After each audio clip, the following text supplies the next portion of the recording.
మకర సంక్రాంతి. మకర సంక్రాంతి అంటే సూర్యుడు మకర రాశిలోకి ప్రవేశిస్తాడు.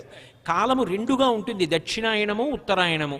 దక్షిణాయనంలో దేవతలందరూ నిద్రపోతారు, ఉత్తరాయణంలో నిద్రలేస్తారు. దేవతలు నిద్రలేస్తారంటే బ్రాహ్మీ ముహూర్తమునందు లేస్తారు, తెల్లవారుజామున 3 గంటల వేళ. దేవతలకి తెల్లవారుజాము వేళ అంటే అది పరమ పవిత్రమైనటువంటి కాలం. అందుకే ఉపనయనాలు, వివాహాలు, దేవతా ప్రతిష్టలు ఇవన్నీ ఉత్తరాయణ పుణ్యకాలంలో జరుగుతాయి.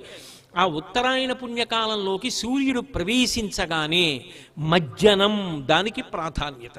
సాధారణంగా స్నానం చేసేటప్పుడు ఏం చేస్తాం? చెంబుతో నీళ్లు తీసి తల మీద పోసుకుంటాం.